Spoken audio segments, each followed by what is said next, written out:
In west central New Hampshire's Sugar River region, where Sullivan County hugs the Vermont border, there's only 10 miles between the two largest population areas, the town of Newport and the city of Claremont. Both places have always had a lot in common. The Sugar River, a thriving and prosperous mill past, and a tougher and more challenging period when that industry moved on. But these days, in both Claremont and Newport, there are a lot of people who are determined to reimagine their communities. Thanks to the Sugar River's water power, Claremont, New Hampshire was defined for a century by the Monadnock Mills and textiles shipped around the world. By the early 1960s, that era was over. The mills boarded up, jobs gone, a city in decline. But where some saw the inevitability of demolition, others saw the possibility of development. I have a lesson, and that is think twice before you tear down beautiful old buildings. I've seen a few go that, boy, will never be replaced. Alex Ray, owner and founder of New Hampshire's Common Man, was a pioneer in 2008 when he helped redevelop Claremont's main mill complex, transforming Water Street, where today one building is fully occupied with residents, while another comprises the Common Man Inn and restaurant. It's a beautiful building. You look at the architecture and you say, wow. But you could tear it down and you could rebuild, or you could take it for what it is and make it work. And that's what we've always been about.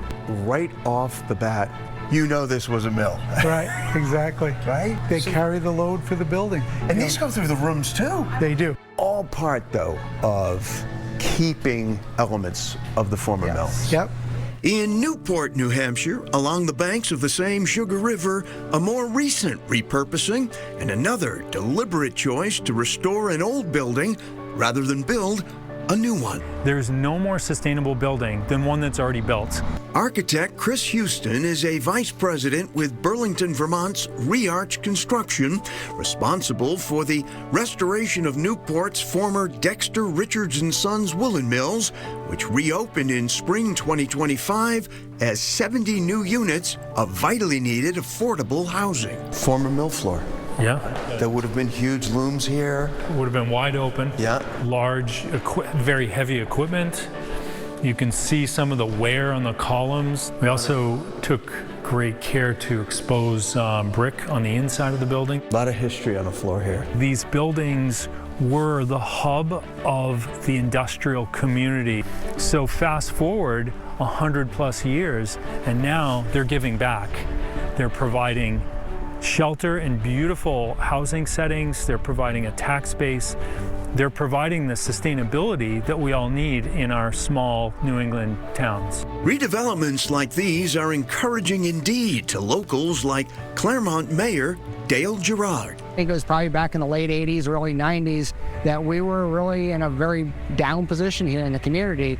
And the community's really tried to rally around ourselves to try to make things happen. In the full picture, in both Newport and Claremont, while the redevelopment of abandoned mill properties is a potent and vital boost to the communities, persistent problems remain. In Claremont, a startling number of storefronts remain vacant, and a crippling school funding issue has made regional headlines.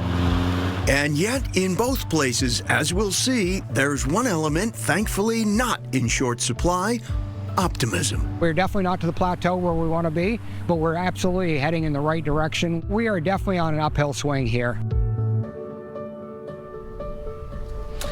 And resilient is the word that many use to describe both Claremont and Newport, two communities that have been reinventing themselves since the demise of the mills. Yeah, Alex Ray, the founder of the Common Man, says that the best thing that ever happened to Claremont was that nothing happened to Claremont. He says that because the Federal Housing and Urban Development Office never really found Claremont, so they didn't take over, they didn't renovate anything. The community itself got to refurbish those mills and make them the way they wanted to.